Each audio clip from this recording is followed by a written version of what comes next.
Kuki News ve JOUSE na bon chawin lem nei vin 27 November 2025 ai ta in tunin jong holim na NEOSAH hin nei kin HEUTIN news za chom ho jong he thim na divin hilset na hin bolu HEUTIN a hin la news JOUSE hi apha chengin ahung ki update zo po in chole news JOUSE a community adinga thil pha chom hibi se lo a hi wanga het dinga poimo om lawang chu hung ke koi tho a hi in hi jong le a society adinga jong aphat na umbi se lo i het no wa jong aman cha na lo ho hi hung ki sei lo ding a hi in mun chom choma gal boina mun tampia jong le thil hi simlai ho dinga jong itiam khana asim nawa ale khazil nawa ama ho dinga het dinga thil poimo ho a jong le hi chu ho chung ki heng to a hi chi dung zuya cho update hung ki bol ji a hi in tu ni a jong hi chi wa hi neu cha ka hin ji in mi ki neu sa in gal alel ngai poi ti a hi in mi ki let sa chu adin pi ding a hlome ti he jong hi a point bullet point neu cha ka hin koi a hi in chole hi chi alim imova ko na jong hi ipi in sei di hum ti ho jong hi het diu ka ta sanin tu ni i topic deu hi ga LEUHEN chen khom pi ho jong khang do ta ti a hin i chen khom pi ho jong hi masanga patna gam thim no ya an ho chu tu a hi hung lim do gam a hi ta in hi chi chung chang neo cha hin sei deu hin tin chole kuki cha te tu ni chana nampi LAMKAI ding lo ti a hin tu ni chan ge a hi kuki cha ten separate administration i delovin ahin la hi chiwa hi koiham ei LAMKAI kitile KOIMA cha sai the yum lo mai the hi a hi la vai le central government in tuni ai ku ki cha ten I thum separate administration hi hin peta han langile tuni a hi ku ki cha te sunga hi mei te ho to gal I bol sang wa jong hi hung kho zo dinga mu ai ni ja a chu LAMKAI hi kilheng do hi te LAMKAI si mo hi te khatna ding kho mo hi ten khatna pang kho mo hi tin inam sung hi adam theina dingin tu a hi phat kilempe nei ti a hi ki sei jeng a hin la tu ni chan ge a hi I macha aki bol do nai po in nam se pai ho jong khatna khom theinai po win CSO ho jong khat ki za to na hi al hasam le jeng na lain hi ja chu tu ni a hi chi topic mangcha holim na neu cha hin nei deu hin tin ama sape na NACN member so mi sagi hita chu ZUFA analu ni ti chu inamu so ke dewa hi in news za chom jong he a ha ki sei le jengin aji chu hi chi in sei lo na pe nu chu a hi le masanga chu NACN IM no ya hi melong ho hi ana umu a hi mi tampi hin kei ho hi naga ka hi vi ti a naga ki loi khom na a hi tangkhul moiwa LAMKAI na a hi I chan ham khana ana ki loi khom wa ei ho sang a jong hi hat lo cha ei ho sang a hlom zo hi chi tribe ho JOUSE hi ama hoi mi ho thiem je mo ventin ana ho mo wa hi ta chu ama ho la hi ana jaw sa wa a hi loading be khat Indian government hi nga adelu jong hi ki ha sei lama ho ma ding ho jong ki sei do khan tin a hin la ga het thei dinga chu country khana flag ni thailo constitution ni thailo hi chi del na dinga chu a hi the ai la a government na sata aka mungai government sepai izan ham khat a thau ngai government I chan ham khana su se no ngai hi chi chu a bol lo vai le hi ta peace talk mai a hi thil ki pe thei lo koiman agam chu amo phal lo ding hi ti het so ke wa hi a hin la tu ai chen khom pi me long ho hi chi muiwa thu sei na no ya hi analu no wa hi chi chu apomo wa ama o hin muiwa politics a hi lut no wa hi chi wa chu ana support no wa amuna hi NSNIM ana umahi na hin la ZUFO hin a thu hi a hin khol wa hi le thil hi adi theilo wa umi hi chelai ho hi e hon I to banga support bol jong le hen I mu lo diu I gamu jong hi I chan lo diu hi ti het phan wa chu ma ana umoi so hi chi ana zo wa chu ama ho mi jong hi NSNI ma hi tampi na lai chu ama ho ana pot do wa hi ta chu panmun ana ho wa hi na hin la tu ni chan ge a hi ama ho mi jing jong hi tampi chu hi chawa captain pa ho bang hi ga velo chun gang mei chu gang mei ki ti ho loi dang mei ki ti ho loi hi e hon he thei diwa chu ka bui tia jong ke hi chu ho loi hui chu mei ya ki chai ho hi ama ho hui chu to ka bui radio a jong gamphat la ya manipura in chen lai wa radio station a thung ke phong a hi lo la ma program tia tribe ma hin so ho an veleu chan ni jewa kabui radio station tia kabui program a hung pa ho hi chi pau kha manoi hi chi wa ke loi kho moi bo a hi wa nga chu tu a hi a hin het do phat no wa chu ama on a leader ngen chu tu ni a hi chi wa hung ke cylinder ho jong hi a niau lo chu major ho a hi win a hi lo le captain a hi win ni ta chu leader langen hi ta chu hi ta hi hong pot do wa ama ho lang zo a hi panmun a hin la ta wi ti a hin hi za chu I chen khom piu melong ho jong a hong khang do ta wi ti hi chu a hoti a hi le tu ni chan ge a ho ku ki cha te separate administration thuma mấy tay gam ki chon thei ta lawa ei ho atom be a ki ho tu ni chan ge I kha do thei lo khatna I khom thei lo a hi lo le ki su neu thei lo baw hi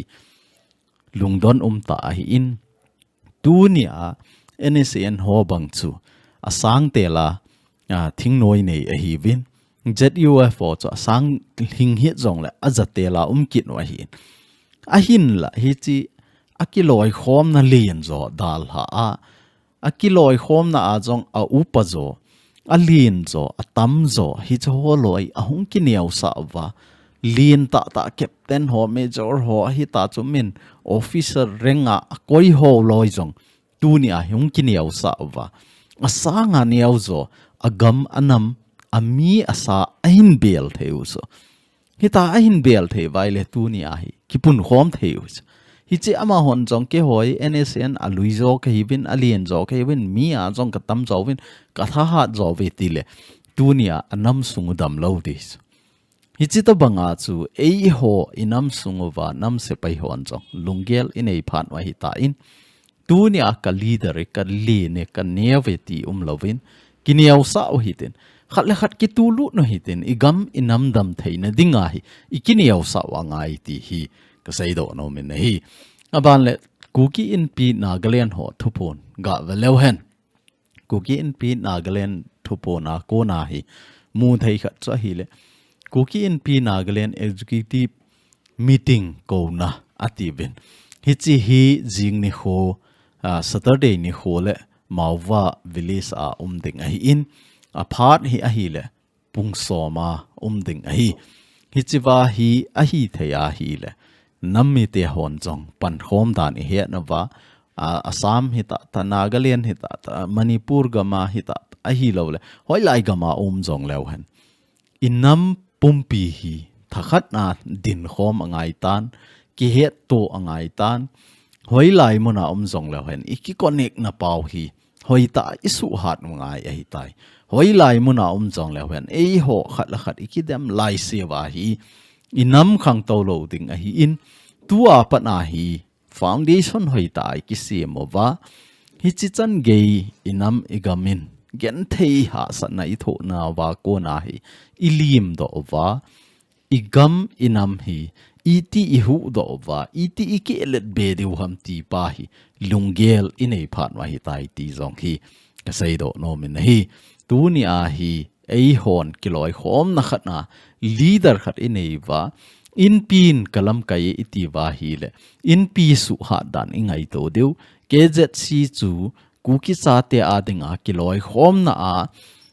makai dinga kilheng do hi ti wa hi le thanei na JOUSE pi unga ya hi a hoti lawai le KZC chu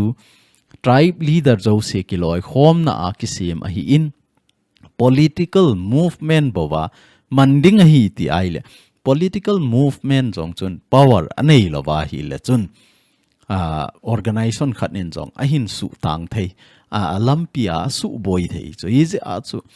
hi ta hi i bol mai wa hi le thil hi chi di thei lo ding hi zani masala a hung ke form ho drugs su mang na dinga ka ni le su mang na dinga community hi chiwa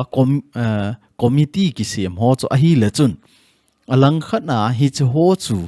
ama hon ato ding dolo a hi la vai le igam inam su tup na dinga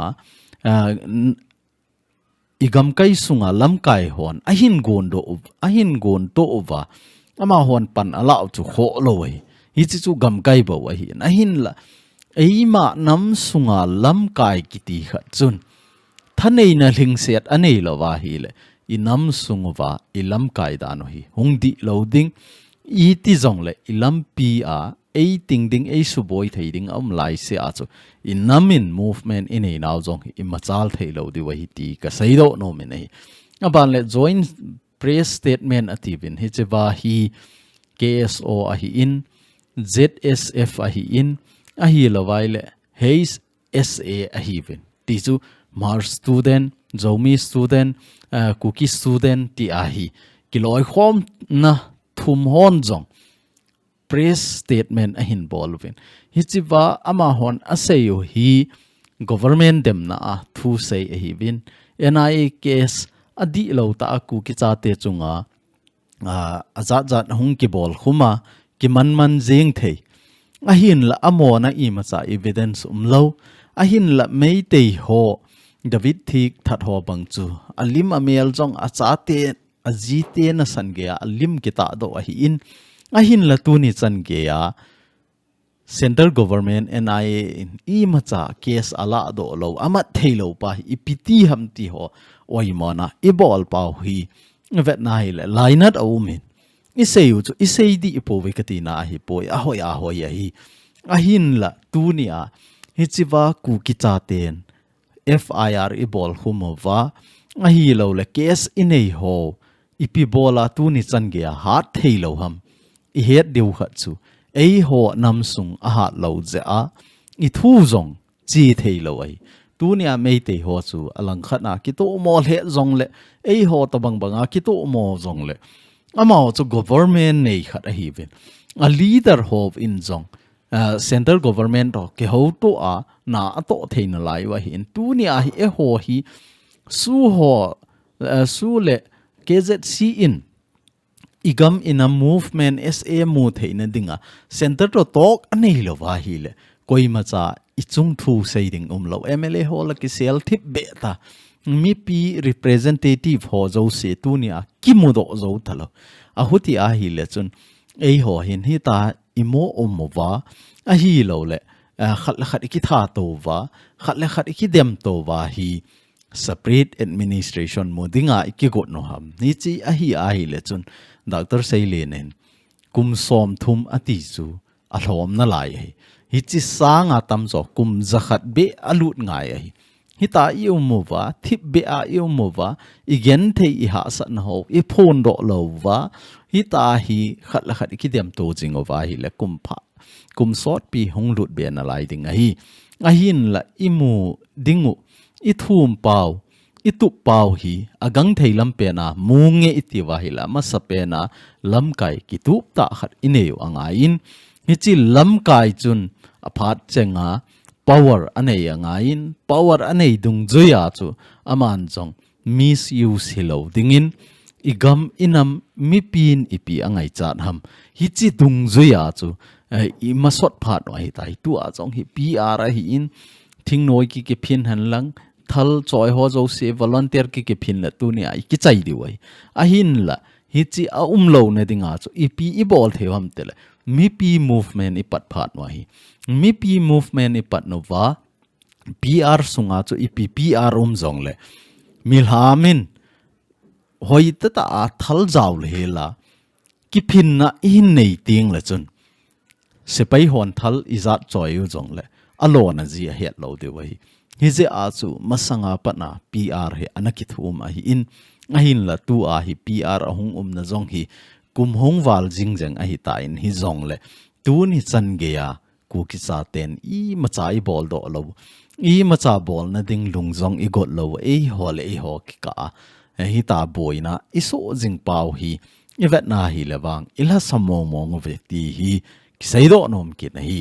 aban le I telephone thu phone a hin bol kit na wa zong hi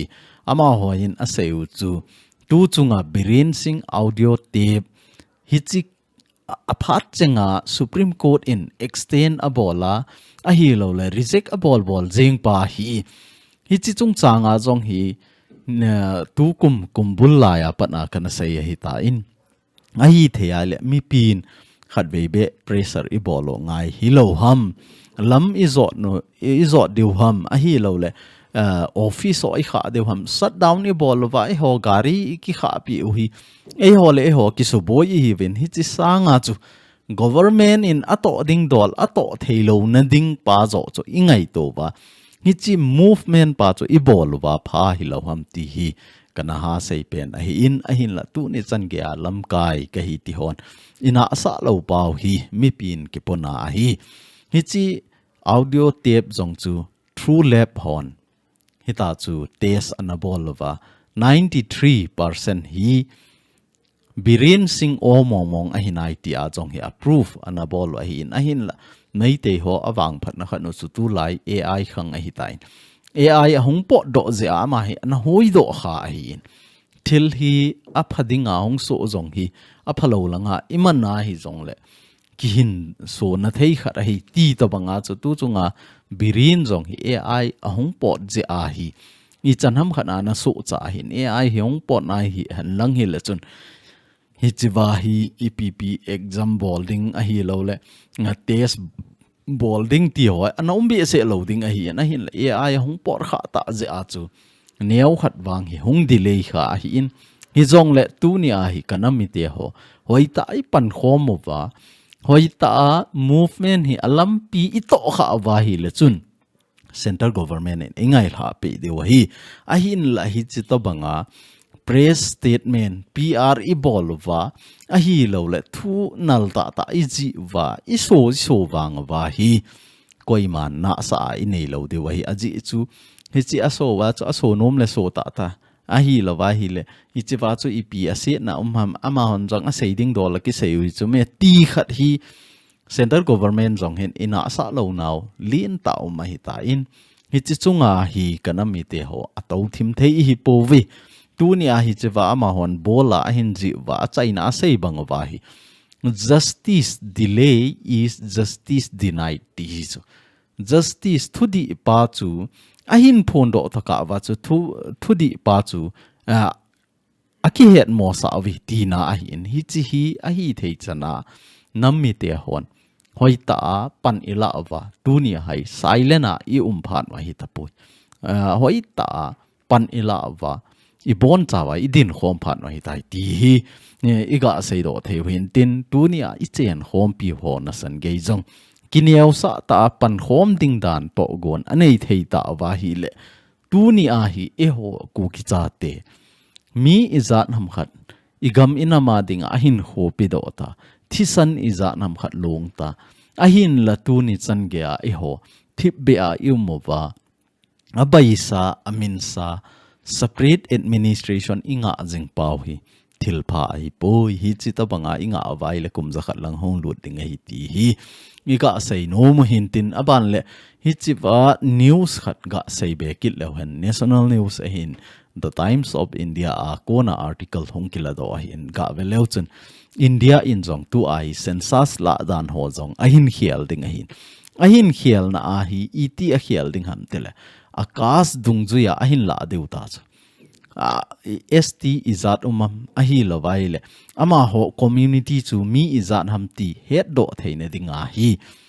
India in jong 2000 March 2027 apana hi census ahin la ting le hi cho jo si jong hoi ta record hung ki bol dis ahi le e ho tunia Kuki a ikipun hom now ahi lowa hi le hi chi e ho umbrella Kuki hi na pau hi ihin ji kit lowa Kuki noya isap tribe mo wa ihin ki ji wail e ho hi mi vet kham jong ki loading mi sim kham jong ki loading mi na sa kham jong ki loading hi ngi za a chu a hi the a hi le kan mi te ho I bon chawa phateta I pan khom phat no hi ta in 27 March census ahung kila ting le Kuki chate hizat au movi Kuki nampi hizat au mai Kuki community mi hizat au mi ti India in jong ina sa khama hi ikisim do theine dewa agang theilam pena inam sung isu tup lo wa hi le koiman tu ni ai thula a jong inei lo de wa hi tu ni a jong hi MLA som inei bin a hin la MLA som ho jong hi Kuki nom lo izat ham khat kit a hin hi je a jong hi koiman ina sa lo wa hi a hi the a hi le I umbrella iki pun khom naw hi chi hi hoi ta din piu hi tin kilung to ta thakhat na ding khom le hen ipi bola tu nia Kuki cha te gen thei ha san ho hi Indian government in ki het mo sa ta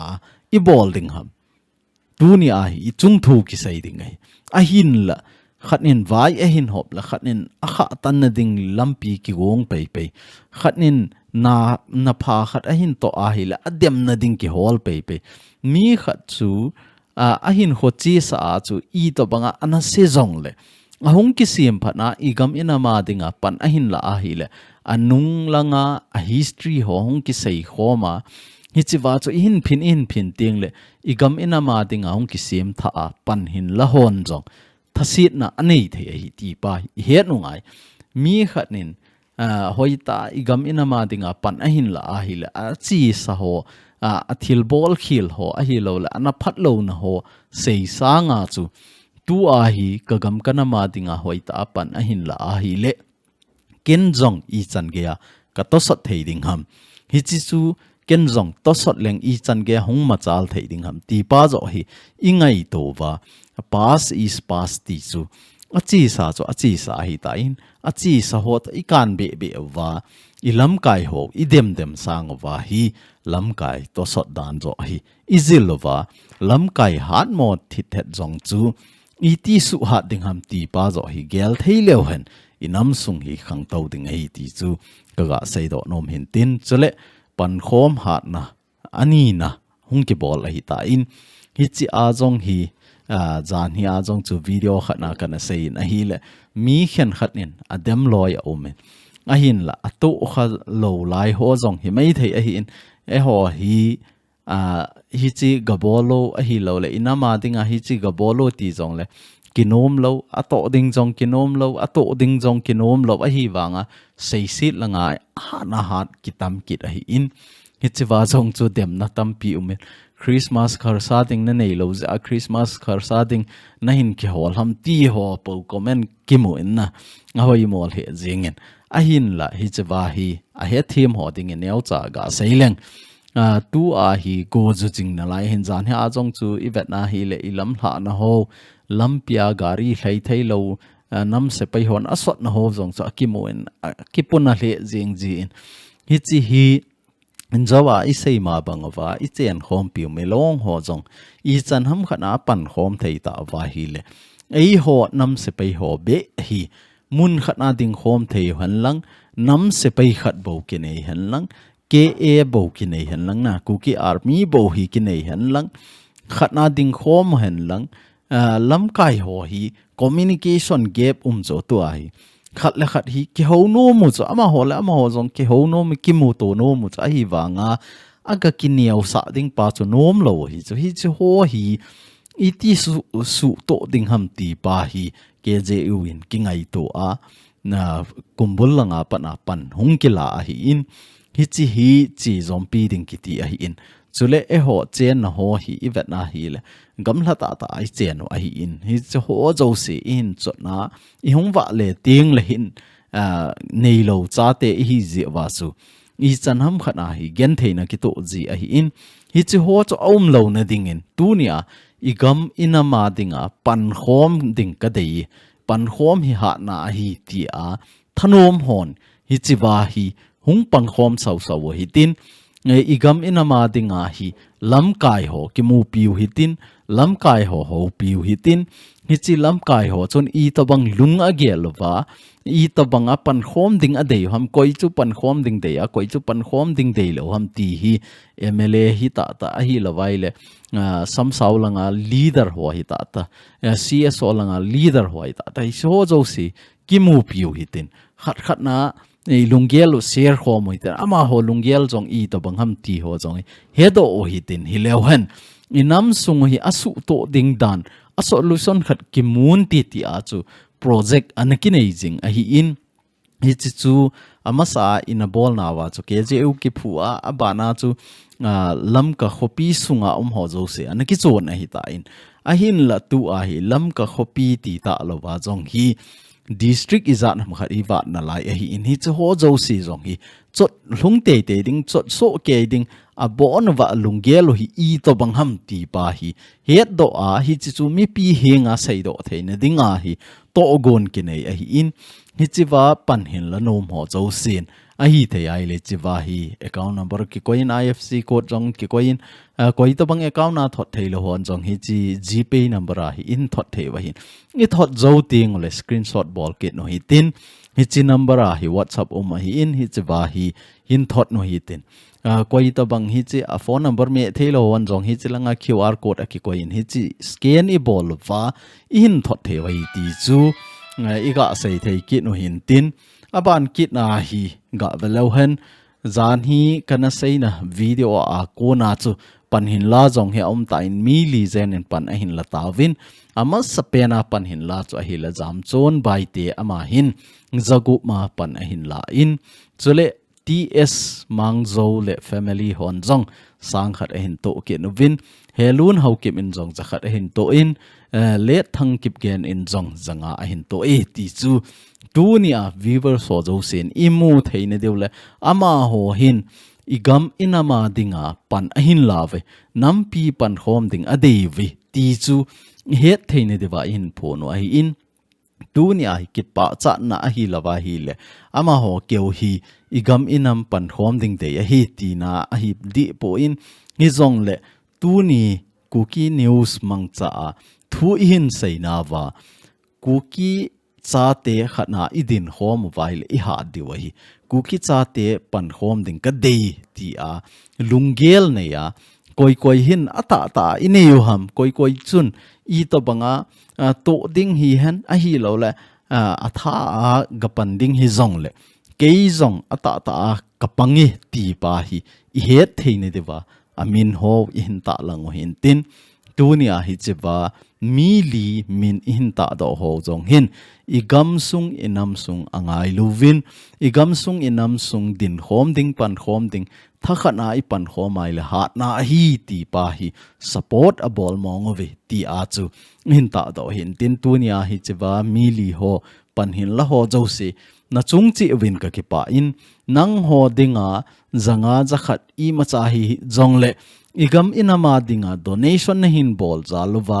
inam pi pathin hin phat thei hin bo in tin din khom thei na ding lampi hin gong in tin chule kei hon jong atha a pan thei na chana ka hin panuwa igam inam idin khom lo vai la aboi tai ti pa hi nasata apan ila khom theine divin pathinin in masot jingin tin tu chule tunia hi chewa sumla pai niau cha hi zongle hin to khoma igam inam din khom theine dinga pan hin la JOUSE